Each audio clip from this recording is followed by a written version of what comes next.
Hello friends, welcome to maths one channel. நம்ம வந்து விகிதம் மற்றும் விகித சமம் இந்த டாப்பிக்கில் உள்ள ஸ்கூல் புக் கொஷின் எல்லாத்துக்கும் ஆன்சர் போட்டுட்ருக்கோம். இப்போ இந்த வீடியோவில் வந்து என்ன பார்க்க போகிறோம்னா 7th புக்கில் எடுத்துக்காட்டு 4.2 தான் பார்க்க போகிறோம். கொஸ்டின் பாருங்கள். 15 அட்டைகளின் மொத்த எடை 50 கிராம் எனில் அதே அளவுடைய 2 கிலோகிராம் எடையில் எத்தனை அட்டைகள் இருக்கும்? கொஷின் நல்லா புரிஞ்சுக்கோங்க. 15 அட்டை இருக்குது, அவற்றோட எடை வந்து 50 கிராமா.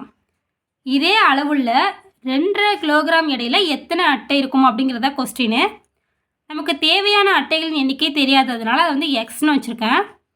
இப்போ பாருங்கள், இங்கே வந்து எடை இருக்குல்ல, இது 50 கிராம்லேருந்து 2 கிலோகிராமாக அதிகரிச்சிருக்கு. அட்டைகளின் எடை அதிகரிக்கும் போது அவற்றின் எண்ணிக்கையும் அதிகரிக்கும். இப்போ 2 கிலோகிராம்னா அதுக்குள்ளே அட்டையோட எண்ணிக்கையும் அதிகரிச்சிருக்கும்ல. இப்போ ரெண்டுக்குமே அதிகரிக்கும் அப்படின்னு வந்ததுனால இந்த கொஸ்டின் பார்த்திங்கன்னா, ஆகவே இவை வந்து நேர் விகிதத்தில் அமைஞ்சிருக்கு. இப்போ நேர் விகிதத்துக்குள்ள ஃபார்முலா பாருங்கள். x1/y1 = x2/y2.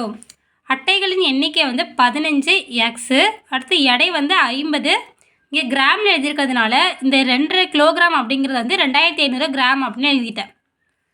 இப்போது இங்கே இருக்க x1 இருக்குல்ல, இந்த 15 அப்படிங்கிறத x1, இந்த எக்ஸ் வந்து x2, இந்த இடையில உள்ளது வந்து 50 அப்படிங்கிறது y1, இந்த 2500 அப்படிங்கிறது y2. இப்போ இதில் ஃபார்முலாவில் எடுத்து எழுதிக்கலாம். 15/y1 வந்து 50 = x2. இதுதான் வந்து இப்போ நம்ம கண்டுபிடிக்கணும். x/இது வந்து 2500. பாருங்கள், இப்போ வந்து இந்த ஜீரோவையும் இந்த ஜீரோவையும் அடிச்சிடலாம். திரும்ப இதை அடித்தோம்னா 4 5 5 3 5 15.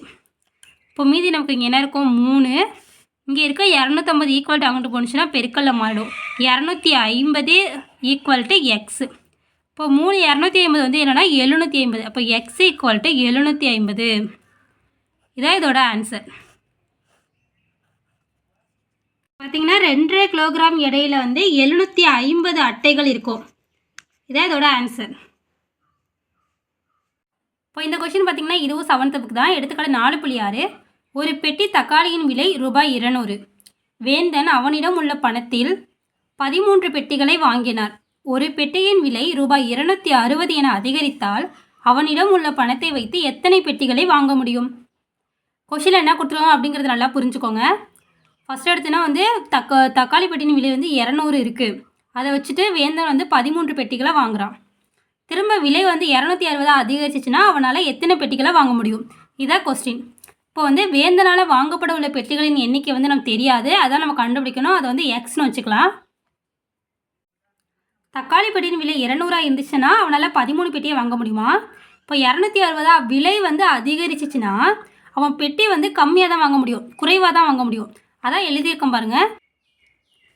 பெட்டியின் விலை அதிகரிக்கும் போது பெட்டிகளின் எண்ணிக்கை குறையும். எனவே இது வந்து எதிர் விகிதத்தில் இருக்குது. எதிர் விகிதத்துக்கான ஃபார்முலா பாருங்கள். x1y1 = x2y2. இதான் இதுக்குள்ள ஃபார்முலா. பெட்டிகளின் எண்ணிக்கையை வந்து 13x அப்படின்னு எழுதியிருக்கேன். பெட்டிகளின் விலை வந்து 200 260. இதில் 13 அப்படின்னு இருக்கிறது x1, இந்த x வந்து x2, 200 அப்படிங்கிறது y1, 260 அப்படிங்கிறது y2. இப்போ இதை ஃபார்முலாவில் போட்டு அப்படியே எழுத வேண்டியதான். பாருங்கள், x1 அப்படிங்கிறது 13, 13 × y1 அப்படிங்கிறது 200 = x2 அப்படிங்கிறது x, இதான் நம்ம கண்டுபிடிக்கணும். y2 அப்படிங்கிறது 260. இப்போ வந்து நம்ம இந்த ஜீரோக்கு இந்த ஜீரோவை அடிச்சிடலாம். 1 13 13, 2 13 26. இப்போ நமக்கு வந்து மீதி என்ன இருக்கும்?